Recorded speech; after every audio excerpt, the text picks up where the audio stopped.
Hello students. आज मैं आपको लेसन 3 का नया टॉपिक स्टार्ट करा रही हूँ, भूमंडलीय उपक्रम। आपने बहुराष्ट्रीय निगमों यानी मल्टीनेशनल कंपनीज का नाम सुना होगा और पिछले 10 वर्षों में मल्टीनेशनल कंपनी ने हमारे भारत की जो अर्थव्यवस्था है उसमें बहुत महत्वपूर्ण भूमिका निभाई है और जिसे बहुराष्ट्रीय कंपनियां भी कहते हैं। मन दुनिया के अधिकांश विकासशील देश, भारत भी एक विकासशील देश है, उसमें मल्टीनेशनल कंपनीज का बहुत विशेष स्थान है। मल्टीनेशनल कंपनियां जो है वह निगम होते हैं जिनका कारोबार अनेक देशों में फैला हुआ है और इनकी विशेषता है इनका आकार विशाल होता है, उत्पादों की बड़ी संख्या होती है, उन्नत टेक्नोलॉजी का उपयोग किया जाता है, मार्केटिंग की रणनीतियाँ जो है ये सारी विशेषताएं इस मल्टीनेशनल कंपनी के अंदर होती हैं।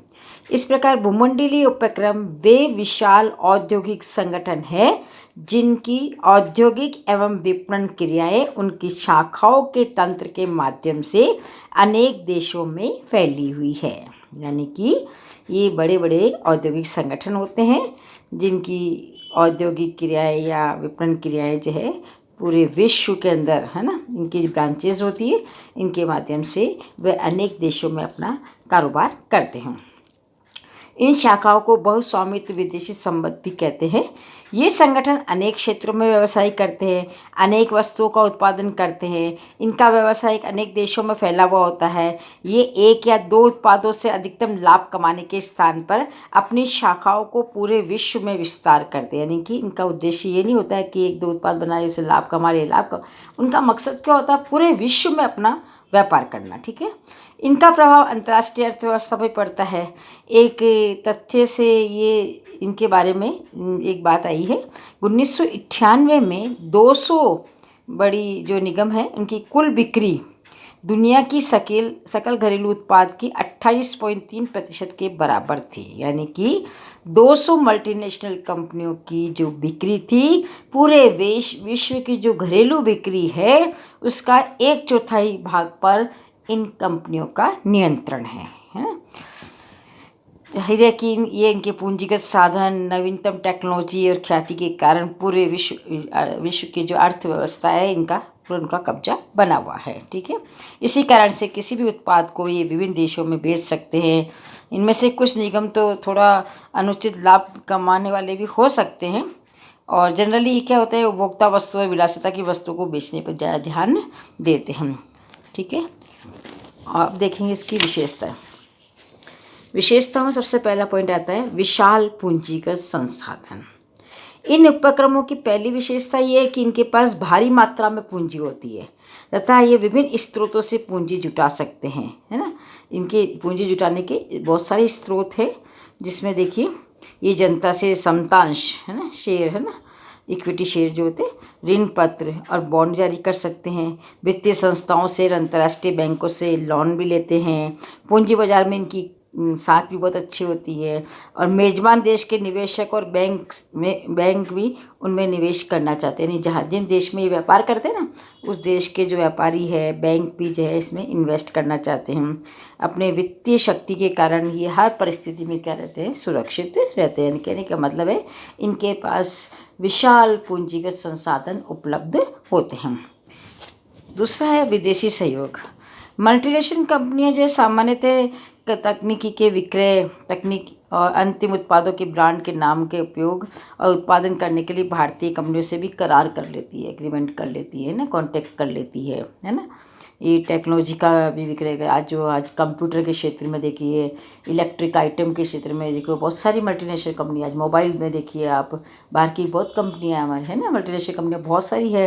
तो इनका जो टेक्नोलॉजी है बहुत उन्नत होता है क्योंकि ये कई देशों में अपना व्यापार करती है और ये भारतीय कंपनियों से भी कांटेक्ट कर लेती है। ये बहुराष्ट्रीय कंपनियां सार्वजनिक क्षेत्र और निजी कंपनियों के साथ सहयोग कर सकती है। इनके साथ करार में अक्सर प्रतिबंधित वाक्य, यानी कि ये जब करार करती है ना, मतलब एग्रीमेंट करती है, जो भी है ये करती है, तो उनके पास शर्तें भी लगी होती है जिनका संबंध तकनीकी के हस्तांतरण से होता है, मूल्य निर्धारण से होता है, लाभांश के भुगतान से होता है ना। कई मामलों में इनके जो है प्रतिबंध भी लगे हुए रहते हैं। और जो बड़े बड़े औद्योगिक घराने हैं ना, बड़े बड़े औद्योगिक घराने, ये जो है उनके व्यवसाय में भी जो है विविध सालाना विस्तार करना चाहते हैं। मल्टीनेशनल कंपनी जिससे पेटेंट, संसाधन, विदेशी विनिमय आदि सहयोग के कारण बहुत बड़ा लाभ भी हुआ है हमें। विदेशी सहयोग के कारण एकाधिकार भी बढ़ा है ना, इनकी मोनोपोली भी बढ़ी है ना, क्योंकि जो इनकी मोनोपोली कई बार इतनी बढ़ जाती है, ये मार्केट पर इतना अधिकार कर लेते हैं कि जो सारा जो शक्ति है ना इनके हाथों में केंद्रित होती है, और लाभ भी जो होता है वो सब इनके पास, यानी कि बहुराष्ट्रीय कंपनी के पास चला जाता है, जो विदेशों में चला जाता है ना। नेक्स्ट है उन्नत तकनीकें। इन व्यवसायी इकाइयों के पास उत्पादन की श्रेष्ठ तकनीकें, टेक्नोलॉजी भी होती है। ये अंतर्राष्ट्रीय मानदंड और निर्धारित गुणवत्ता को प्राप्त कर सकते हैं। जो भी अंतर्राष्ट्रीय स्तर पर मापदंड होते हैं ना, वैसे उनकी टेक्नोलॉजी में पाई जाती हैं। इससे उस देश का औद्योगिक विकास होता है, जिससे ये व्यवसाय करते हैं। ये स्थानीय संसाधनों और कच्चे माल का भी उपयोग करते हैं, है ना। जैसे यहाँ बाहर की कंपनियाँ हमारे यहाँ आती है, तो हमारे यहाँ के जो लोकल संसाधन होते हैं, रॉ मटेरियल वगैरह कुछ भी है, उसका भी वो अच्छे से उपयोग कर लेते हैं। आज कंप्यूटर व अन्य क्षेत्रों में तमाम नए आविष्कार जो है बहुराष्ट्रीय कंपनियों द्वारा उच्च स्तर की तकनीकों के उपलब्ध कराने के कारण ही हुए। यानी कि आज जितने भी कंप्यूटर है ना, संचार के जितने भी संसाधन हैं, इलेक्ट्रिक आइटम हैं, उनमें सब में जो आज हम देखते हैं जो विकास हुआ है वो मल्टीनेशनल कंपनी की ही देन है। उत्पादन में नवीनता। इन उपक्रमों की एक विशेषता और है कि इनके जो उच्च आधुनिक संसाधन और विकास विभाग पर जो नए उत्पादों के विकास और वर्तमान उत्पादों को बेहतर डिज़ाइन बनाने में कार्य में जुटे। यानी कहने का मतलब है कि ये मल्टीनेशनल कंपनियाँ होती हैं ना, तो जो ये प्रोडक्शन करती है ना, उसमें जो है रिसर्च भी बहुत करती है, अनुसंधान पर बहुत भारी खर्च करती है और नई नई टेक्नोलॉजी लाती है ना। आज मोबाइल में देखिए कितने फीचर्स आ रहे हैं ना, तो नई नई टेक्नोलॉजी किसके कारण आ रही है? बाहर की कंपनियाँ आती है, लेके आती है ना। तो इस प्रकार से उत्पाद में भी ये नवीनता लाती हैं, नई नई वस्तुएं जो है, नई नई टेक्नोलॉजी वाली वस्तुएं उनको उपलब्ध कराती हैं। नेक्स्ट विपणन रणनीतियाँ हैं। इनकी विपणन रणनीतियाँ यानी मार्केटिंग की जो रणनीति है ना, स्ट्रेटजी, वो भी बहुत अलग होती है थोड़ी, है ना। ये बिक्री बढ़ाने के लिए, यानी कि सेल को बढ़ाने के लिए बहुत अच्छा प्रयास करते हैं, है ना।